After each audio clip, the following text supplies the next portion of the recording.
So welcome everyone, thanks for coming this evening. My name is Mike Bragg. I'm the Frank and Julie Jungers Dean of the College of Engineering here at the University of Washington. This series is presented in partnership with the College of Engineering and the UW Alumni Association. If you're not a member, I encourage you to visit the Alumni Association website, uwalum.com, and learn more about the benefits of membership. So social media, as I think we know, has changed how and where many of us get our news and form our opinions. Many are familiar with those postings and have reposted and things on Facebook and Twitter, and maybe you've even clicked on some of those things, and I know accidentally during the election I may have done that. Much of that information, as we've learned, isn't accurate. In fact, maybe worse than that, it's often planted intentionally to mislead us and turn us into unwitting accomplices if we've shared that across our own networks. Kate Starbird here at the University of Washington studies how false information is introduced and spread over social media. Kate is an assistant professor in our Department of Human-Centered Design and Engineering and does research in the emerging field of crisis informatics, which is the study of how communication technologies are used during crisis events. Recently, Kate has explored the propagation of political propaganda online. Kate received her PhD from the University of Colorado in Boulder and holds a bachelor's degree in computer science from Stanford.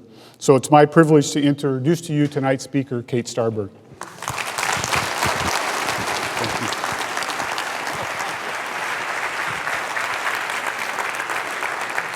Thank you, and thank you all for coming out tonight on this beautiful night.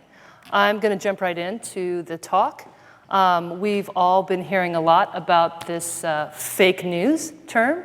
Yeah, I don't know if you can see back here, but a couple of things here. Pope Francis shocks the world and endorses Donald Trump for president. Yoko Ono says she has an affair with Hillary Clinton. Right, so we've heard some of these things, but I want to think about and talk a little bit about what is fake news, and I want to talk about a little bit why that term itself is a little bit problematic. I use it because we don't have a common understanding, but we think we have a common understanding of what it means. But it's actually, the term is blurry and it's contested, and it means a lot of different things to different people.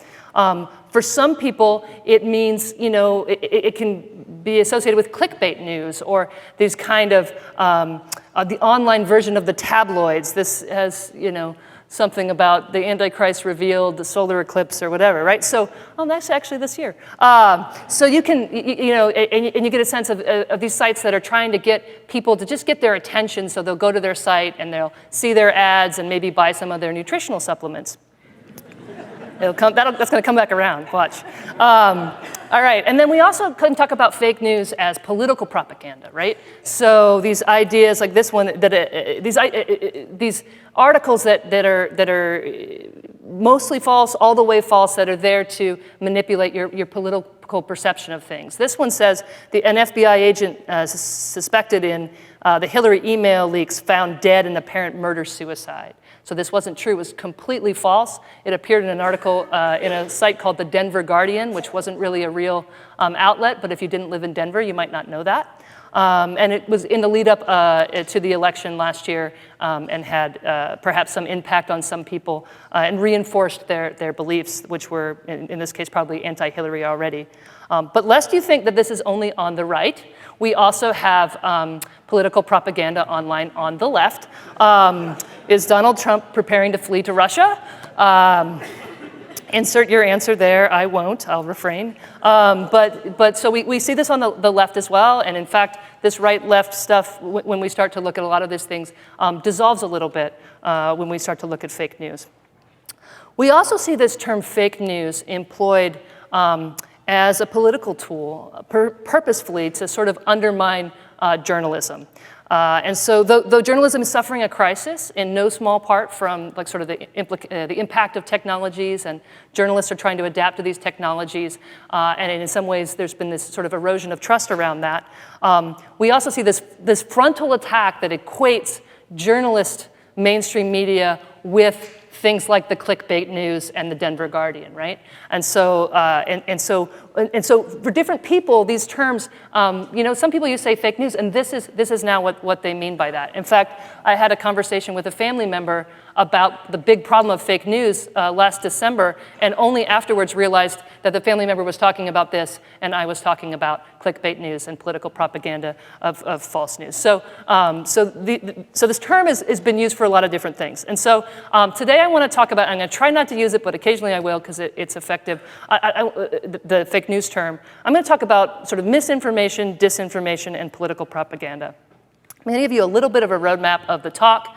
I'm going to start out with a little background of why we're vulnerable to fake news and vulnerable to disinformation, political propaganda online. I'm going to give you some context about my own research, my lab's research, my students and myself, and then and how we sort of got into this space. Fake news hit us. This stuff hit us. We've been doing studies in online rumoring for a while. And then I'm going to talk specifically about one study, and then do some discussion about the implications of disinformation, information operations, and then their implications. So I want to start out just talking about, generally not drawing specifically from my research, but from other research in the field, about what makes us vulnerable to political propaganda and disinformation. And to think about it, first of all, in general. And so one of the things is that we have these cognitive biases, how we as social creatures make sense of the world. And sort of we're evolved, or if you will, designed, and that'll come back around maybe too, for low information environments. And so now we're trying to make sense of things in sort of high information environments. And some of these, two of the cognitive biases I want to point out today are, the first one is confirmation bias. And this says that we tend to accept information that aligns with what we already believe and reject information that conflicts with what we already believe. Right? And so this has this effect where, we're kind of, we might hear conflicting messages, but we're only going to absorb the ones that kind of align to my identity. So if I am anti-Hillary Clinton, that article about the FBI agent in a murder-suicide who was involved in her email leaks, that might have resonated with me, and that might have reinforced what I already thought. And I'm going to reject sort of the correction to that. There's also this thing called motivated reasoning. And that is, we use our powers of reason to develop logical arguments that support what we already think or want to believe, right? So we're not going out into the information environment searching for the objective truth. We tell ourselves that that's what we're doing, and we feel very self-righteous, that's what we've done. But we actually seek out evidence and explanations that support our current beliefs, right? And so in an information environment that gives you all of these different stories, you can assemble things with motivated reasoning to make a lot of different kinds of arguments, and that's what we do. So these things are at work. And then we've got this thing where we've got this vulnerability, these sort of vulnerabilities that we have, and right now they're intersecting with the affordances, the design of our technologies in really profound ways that make us, increasingly vulnerable. And so why are we vulnerable online? So one of the things is about sort of how information propagates specifically on social media. And I know all of you know some of these sites. Many of you know all of these sites, Twitter, Facebook, Reddit, Snapchat, Instagram. There are other sites as well. Most of you are familiar with them. Many of us get some of our news through these sites, right? You might have seen some of this during the election season. You might have just encountered it. Some of us get almost all of our news through these sites, right? So these are mediating a lot of the content. In fact, I think there's a number, you'll have to double check, but it's like up at 80% of the advertising that used to go through news now goes through Facebook and Google, right? So we've seen this real change in how news is produced and who mediates it. And so on these social media platforms, one of the interesting things is that information can spread quickly through shares, reshares, retweets, reposts. And so we get this situation where I might find something that's interesting, and I send it out on Twitter to all my friends, and pretty quickly a few of my friends, they see it, they think it might be interesting too, they send it out, and then someone else sends it out, and it starts to spread really quickly and really fast. And as it spreads, it begins to lose connection to the original source that spread it, the time it was spread. So it begins to lose that kind of context, and it becomes very difficult for us as social media users and information consumers to sort of identify the original source of information, and it can be hard for us to judge credibility. And so this is sort of compounding what's going on. We've also got this problem of echo chambers, where online, people self-select into homogenous groups with like-minded people. For most of us, the people we interact with in person are more diverse in specific ways, specifically political ways, than our online groups. I want you to think about how many of you maybe defriended or unfriended a family member, or maybe just muted them during the election season last year. I think my mom might have muted me. But so we can think about this. So our online groups, we are actually less diverse than our Thanksgiving meals with our family in terms of political ideas.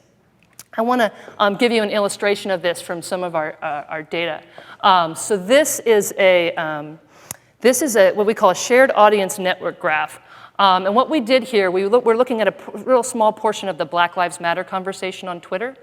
And we took all of the users who shared a tweet, and they're a little green or they're a little colored dot there if they shared a tweet.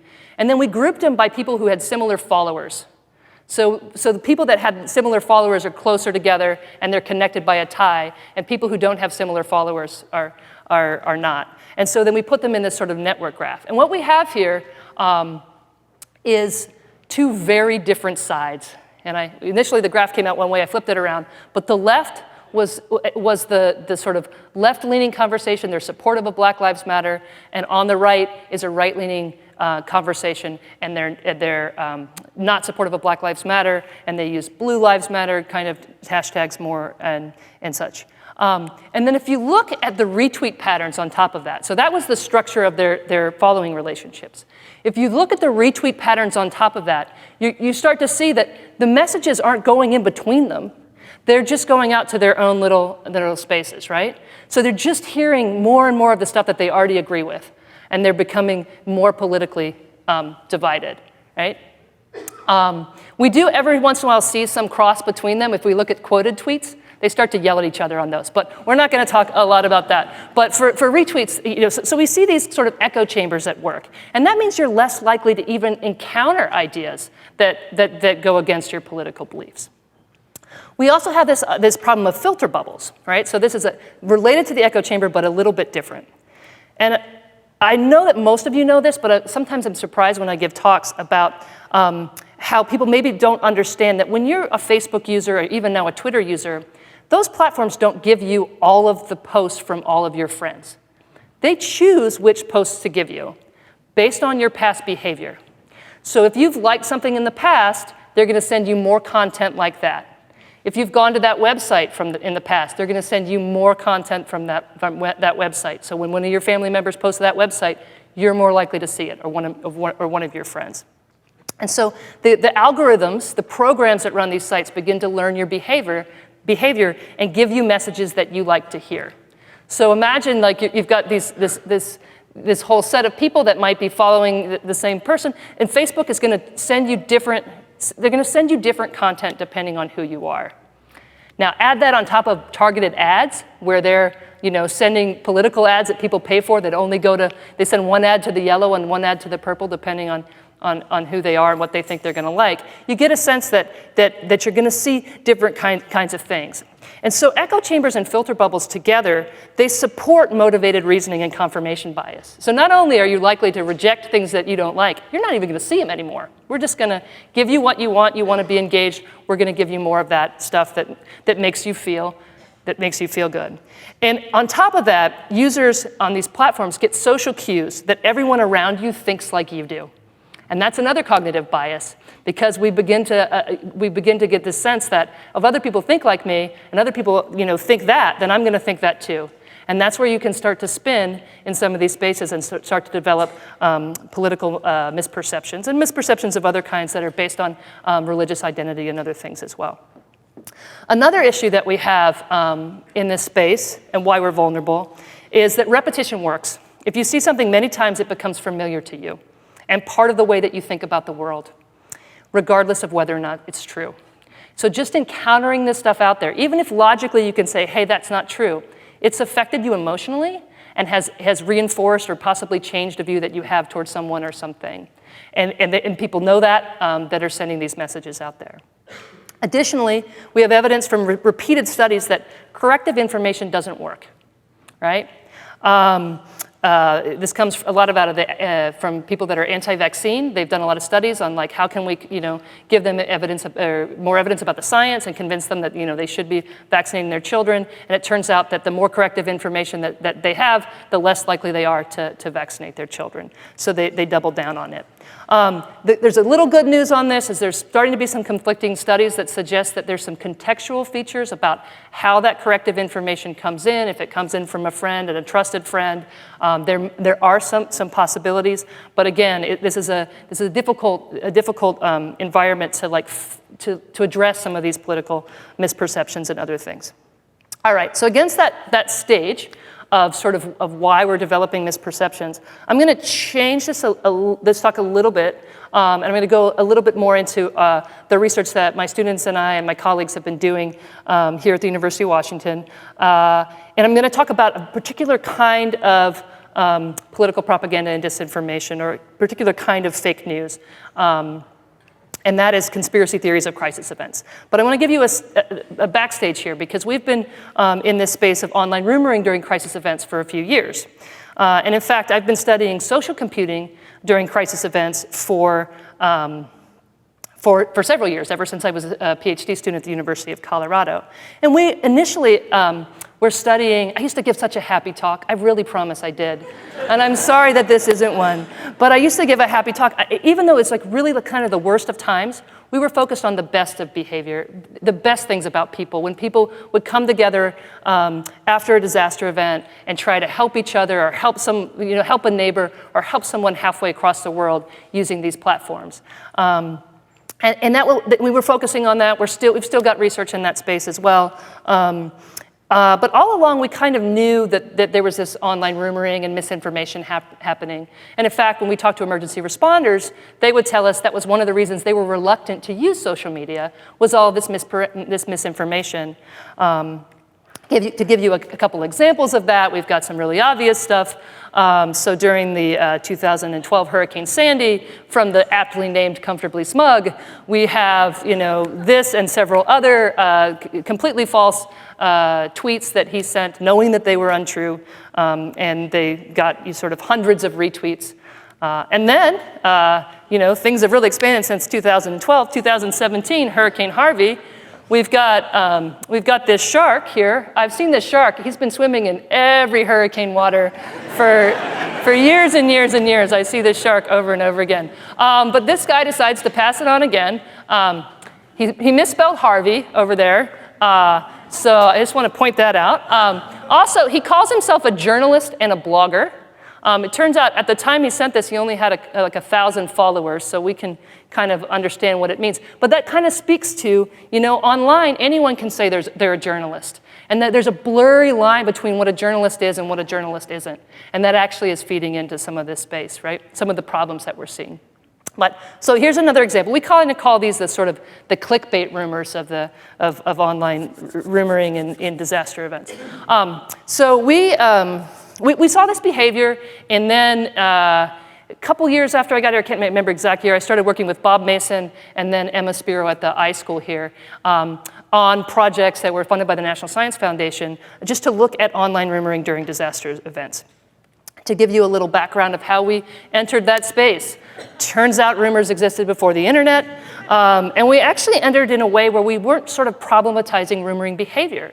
Because actually, rumoring is a natural part of the collective sense-making process that happens after a disaster event. As people are trying to make sense of what's going on, they've got incomplete information, there's a lot of anxiety, and rumoring is part of the thing that historically has just been maybe an emotional benefit to kind of try to work things out and to resolve the uncertainty. And so as we were studying these things, in fact, the first thing we were really focused on were these sort of like collective sense-making kinds of rumors where people were trying to figure things out. The Boston Marathon bombings was the first study that we did, and there were a lot of efforts during during the period after the bombings had happened, before the suspects were caught, that the people in the online crowd were trying to figure out who had done it. And they pointed the finger at the wrong person several times, several different people. This was the most prominent one. So this was always one of the rumor types that we saw. We still see it. We also saw the clickbait rumors.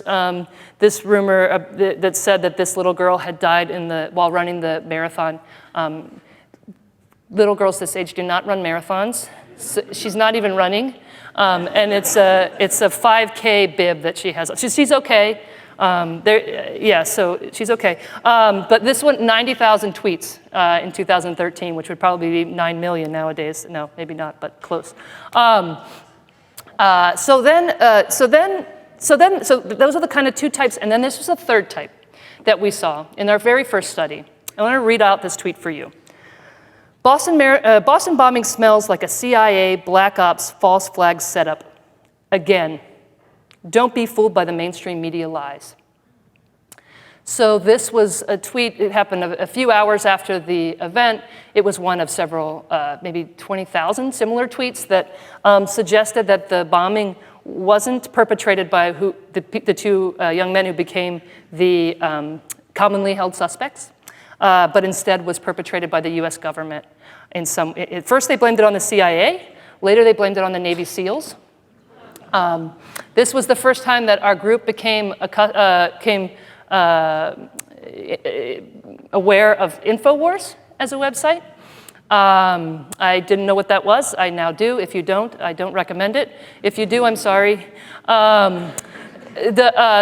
InfoWars. So this tweet blames it on the Navy SEALs and points to the InfoWars site. And actually, InfoWars was the second most common website cited in our data set from the Boston Marathon bombings, right behind YouTube for content about this particular kind of rumor. And then I put this one up there for a couple of reasons. One, the Illuminati symbol in the top. That comes back around too. And then the language here. The language here is really interesting. Navy SEALs spotted at Boston Marathon wearing suspicious backpacks, ?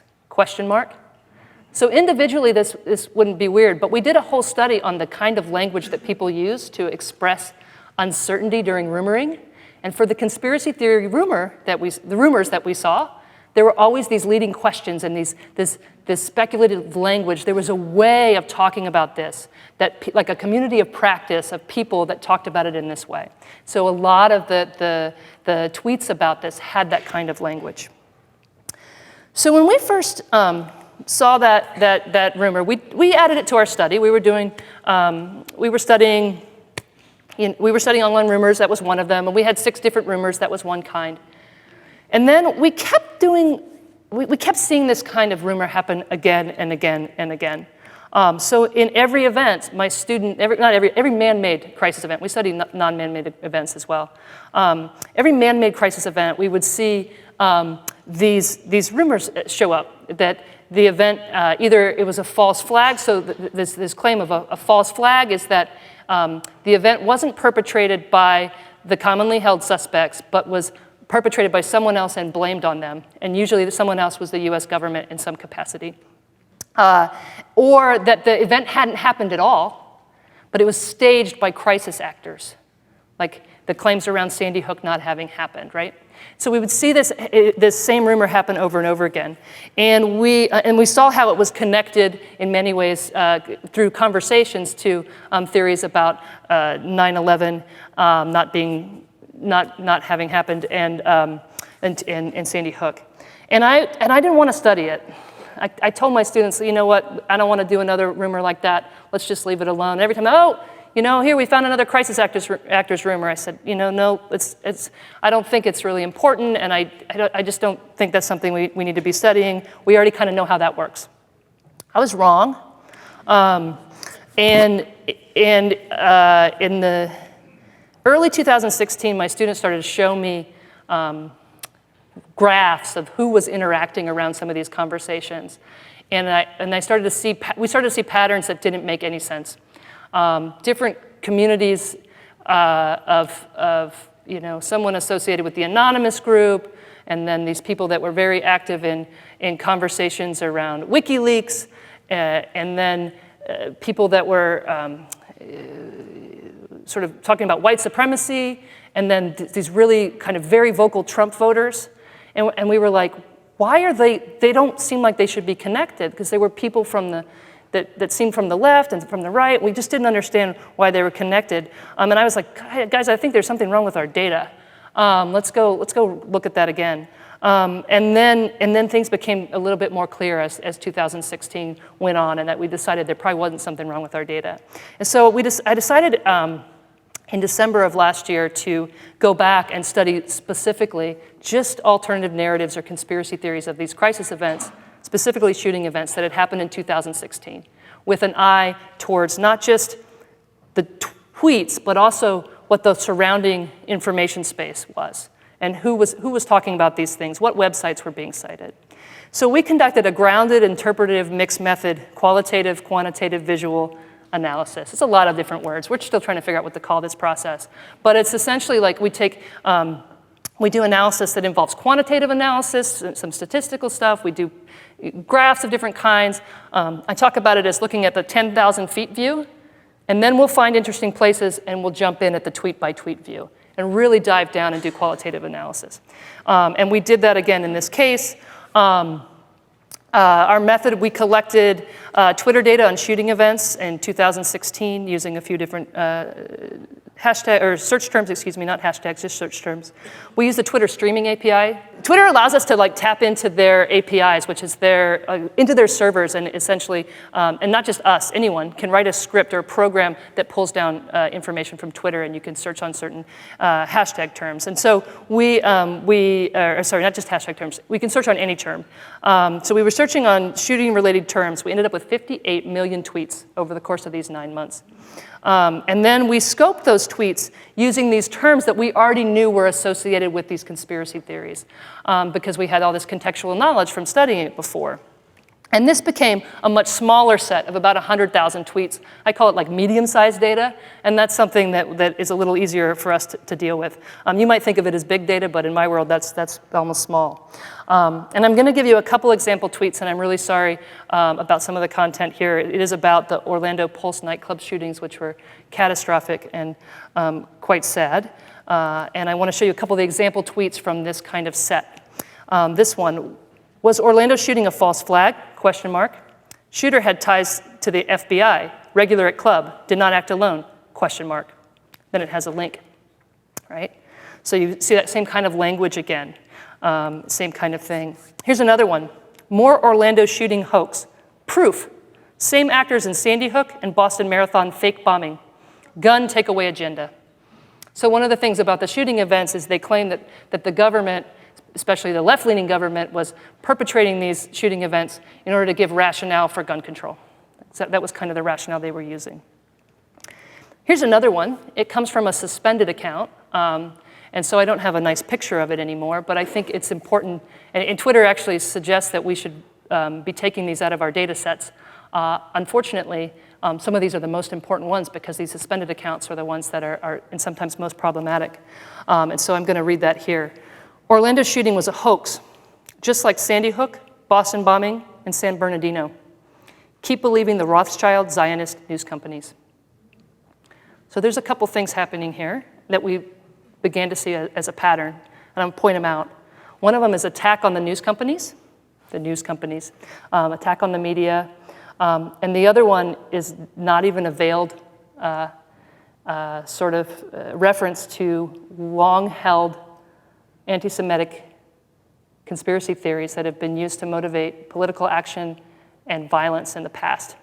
And this isn't alone. This is something, it's a theme that runs across many of these things once you see it. And we did not go looking for it. I had no idea it was there, and it becomes something that's there. So I started with these tweets, and then I went to say, what else is going on? So Twitter is a small part of what's going on in the world. So I wanted to look at more broadly what the websites around, the websites that are being used in these conversations. And so what I did is a lot of tweets had links. In fact, more than 70% of our set of the tweets had links in them to websites. And so what I did is I identified every tweet with a link, and identified every user who sent more than one tweet, and then I created a graph to show the kinds of domains that are shared by the same user. So in this case, Wake Up sent a tweet that linked to yournewswire.com, and sent another tweet that linked to activistpost.com. And so what I did was I created a network graph where those websites or those domains each of those is a node, and they're connected by an edge.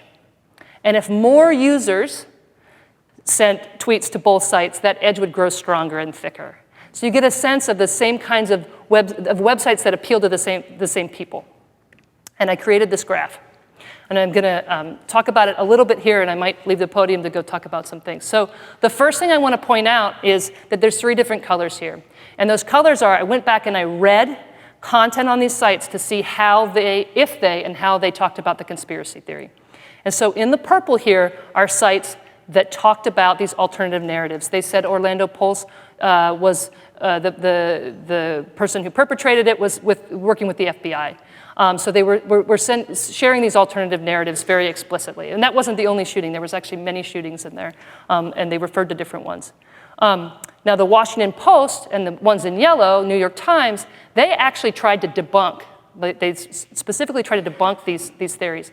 And so their content there was trying to debunk it. And sometimes a conspiracy theorist says, oh, if the Washington Post says it's wrong, then it certainly must be right. And so they kind of end up sometimes connected to some of the people that would be citing some of these other sites. And then in the red are sites that they just had a straight news article about the event, but someone cited that article and used it to support their theory. So, Fox News says that there had been something about the FBI having this guy on their radar at some point.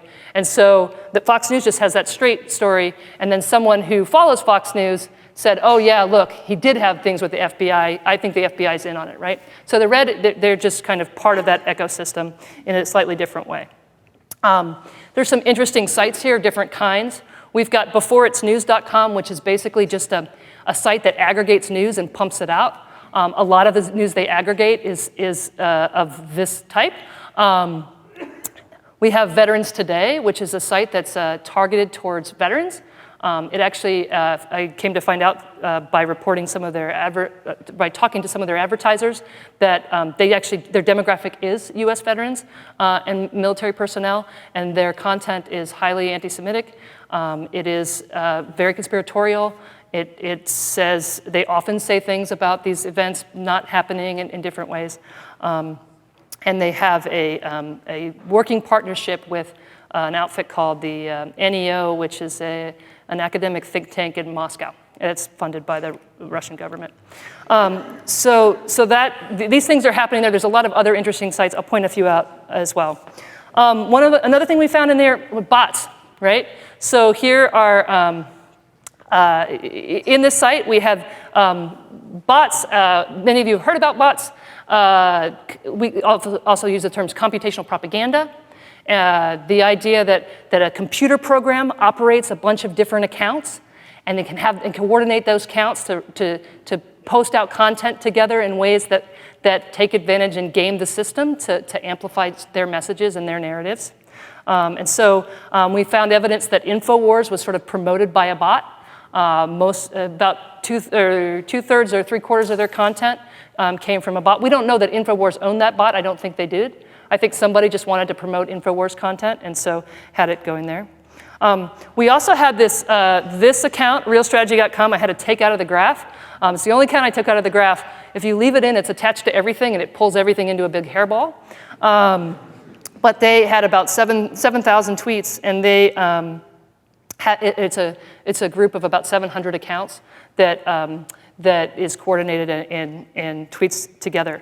To give you a little example of that, a normal pattern for, like, if you looked at volume over time, so the number of tweets per minute or something, I think this is 10 minutes, tweets per 10 minutes. A normal website in our data would have a spike and then sort of a drop-off, and then maybe some other spikes and some drop-offs. You usually get this sort of exponential curve down. This is a repeated pattern of bursts every few hours. They didn't even change the difference of the, you just put a random number generator in there and you can change the difference of how many hours in between them. But it's so regular, it's a few hours. And so what happens is this bot sends out bursts of tweets that all point to this domain or this website every few hours. And then these are normal people who've started to think this is real content and retweet them as well. So these do pull things in. All right, so I started with that level, and then I decided I really wanted to understand not just the tweets and the tweet content, but I wanted to understand the other content that was happening in these domains. And so over my winter vacation, I spent 3 weeks reading content from all of those sites in the purple. Actually, all the sites, but the sites in the purple are the ones that made the most effect on me. So I looked at their homepage, about page, who the owners are, who the authors are, what kinds of other articles appear. I identified common themes and stories that went across the different sites. I traced how the same author or the same story showed up across multiple websites and domains. And I developed sort of coding schemes, qualitative coding schemes for different aspects of those websites. I don't recommend this. It took me a long time to crawl out of that. It was very disorienting, extremely disorienting, some of the content there. And I'm going to give you a little kind of taste of some of the findings. So the first thing was, these are a little bit dull. Sorry about that. But the first thing was that these are, it wasn't just one conspiracy theory. There were many conspiracy theories. It wasn't, many of these sites had 30 or 40 or 50 different conspiracy theories that were available. And then across the different sites, the same conspiracy theories were showing up across the different sites, right? So you have everything from aliens to chemtrails. If you haven't heard of those, don't go look. They had people that were concerned about GMOs, that had these really kind of intricate theories about how these companies are manipulating things.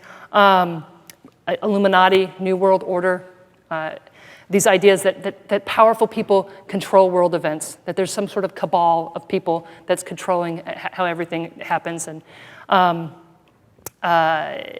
interestingly, a lot of these things, they don't just appeal to people on the right or on the left.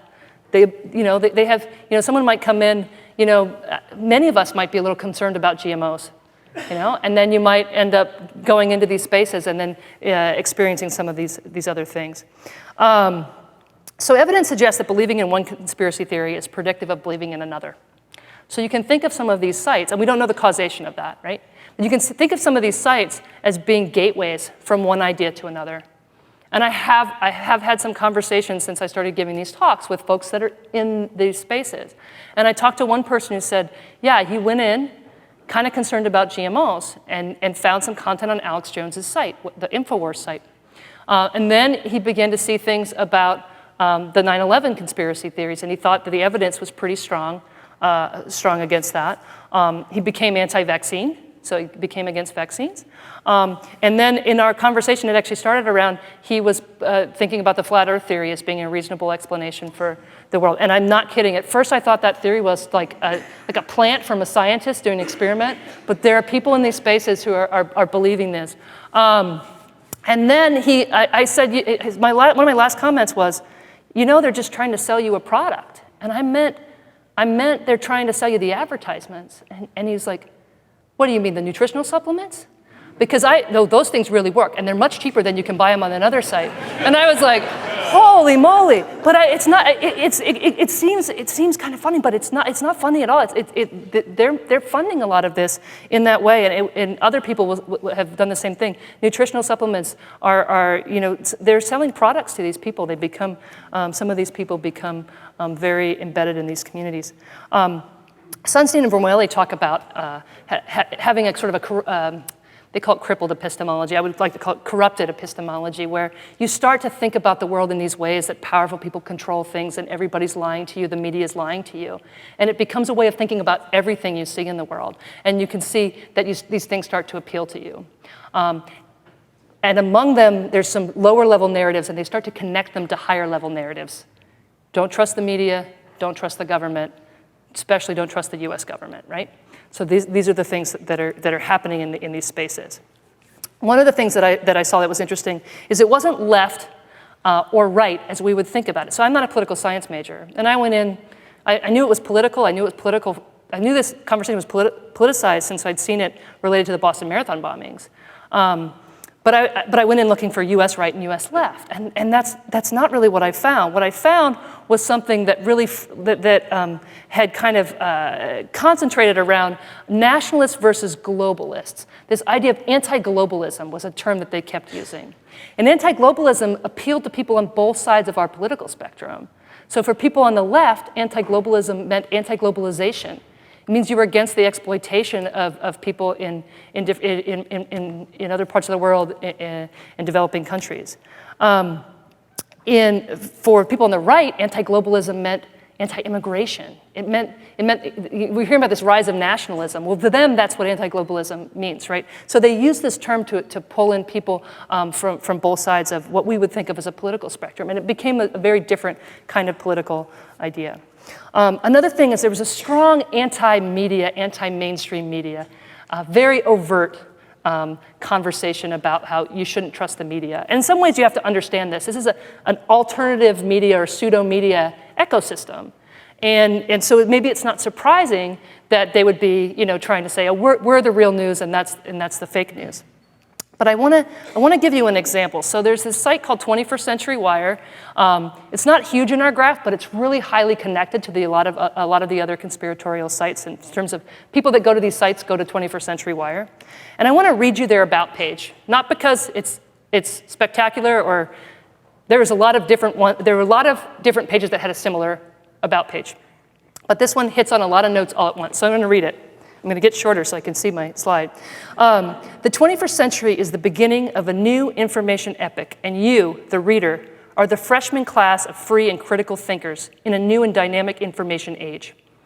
In its totality, there is an immense volume of information to be had on the internet, but we truly believe that in this new, decentralized, grassroots, and egalitarian World Wide Web, the cream will eventually rise to the top. But this can only be achieved by keeping this internet neutral and free from excessive government and corporate control. So I don't know about you. This appeals to me. I'm a critical thinker. I don't want the internet controlled by the government. I believe in a lot of this, right?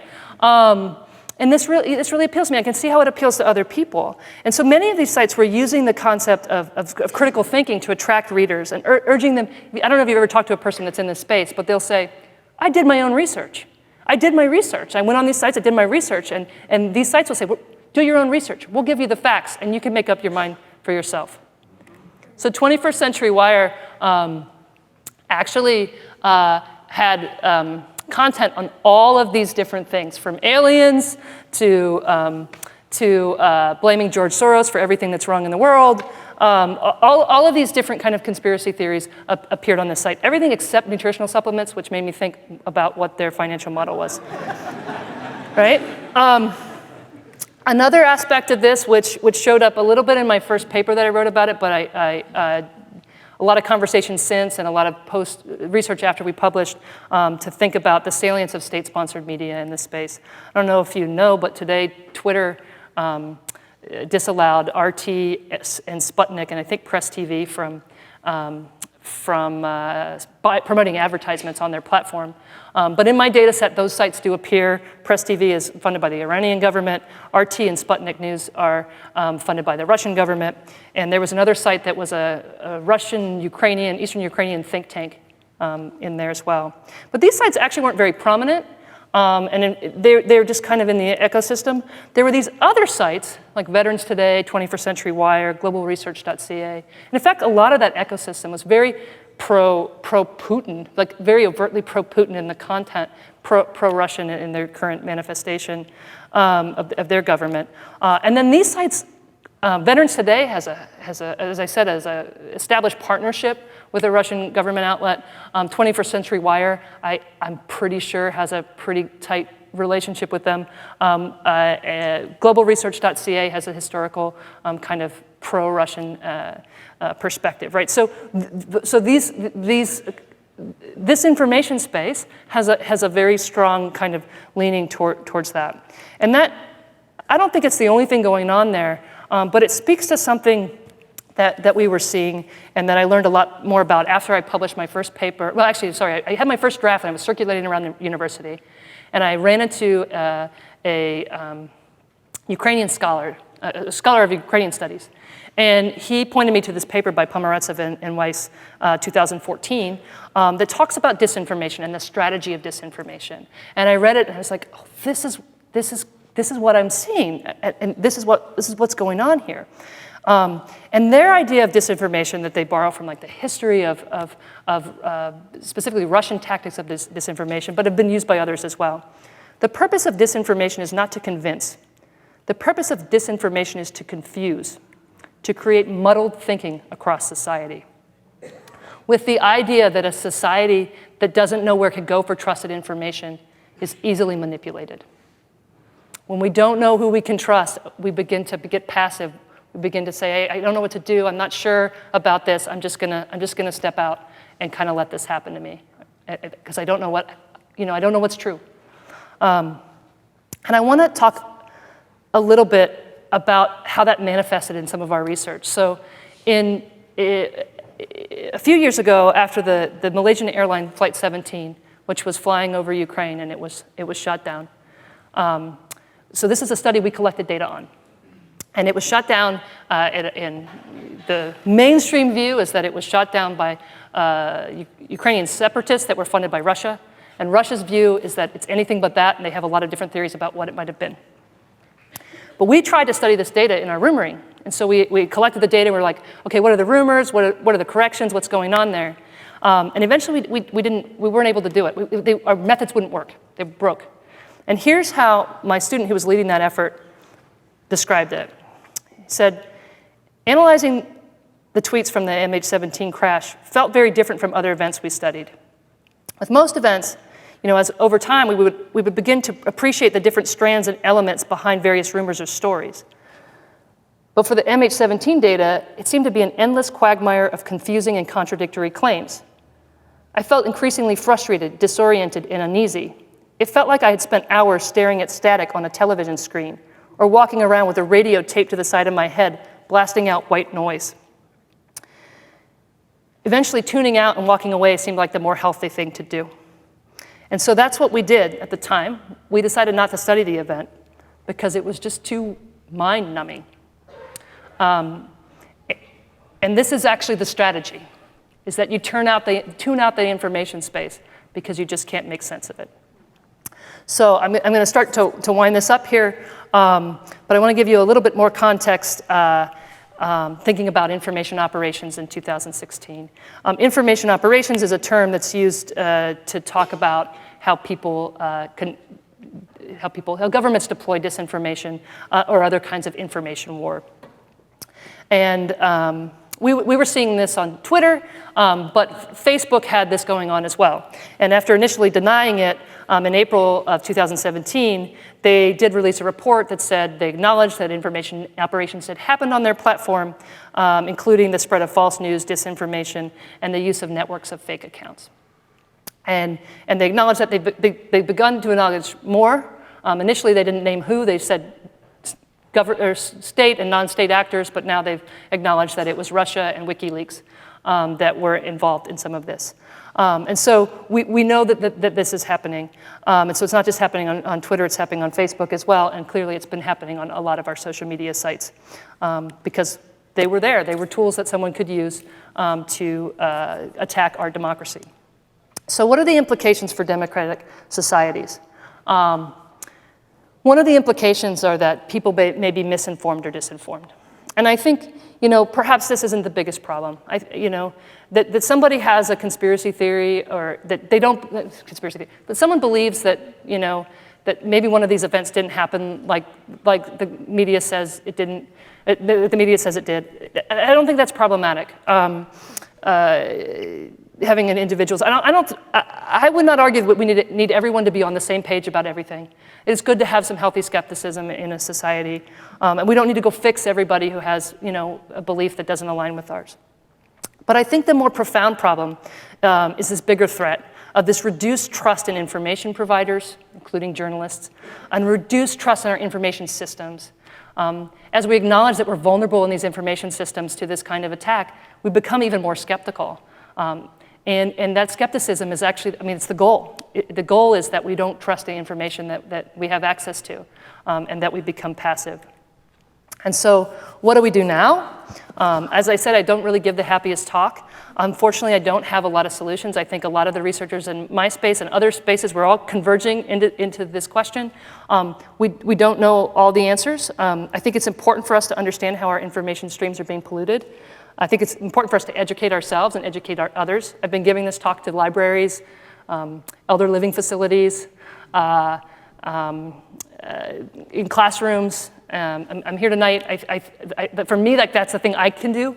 But I think it's really important that we think about how do we educate ourselves to understand what's happening, and what does it mean? And it's not K through 12. We talk about K through 12 or undergraduate education. It's a K through 99 thing. We're all susceptible to some of this stuff. And I think designers need to understand, designers of these platforms need to understand what they can do. I think we need to think about education. In terms of what you can do and what I can do and what all of us can do, I think we need to become better consumers of information. I used to have a lot of slides here. I'm only going to give a few. But one of them is to be aware of our cognitive biases, confirmation bias or motivated reasoning. If something, if something is too good to be true, it probably isn't true. If you're outraged about it and it makes you feel self-righteous and you're really going to stick it to them now, that's when you should be aware that, you know what, that might not be a true story, right? I know there's so much stuff about talking about, okay, learn how to find the sources and the information provenance, and I'm trying to develop tools that help people see those graphs, those domain graphs for topics they're related to. But I think it's really important to understand how information affects us emotionally. It's not just happening right here, right? A lot of the manipulation is happening here. And so in terms of media literacy, it's to think about, now, how do I feel about what I just read? And if I do feel outraged and I do feel self-righteous, that's when you need to tune in and say, you know what, I'm being manipulated. Media literacy isn't just logical. They're using emotional tools against you, and we've got to be aware of how they're emotionally affecting us. All right, I'm going to end it here, and then I think I'm going to say thank you. I also want to thank you.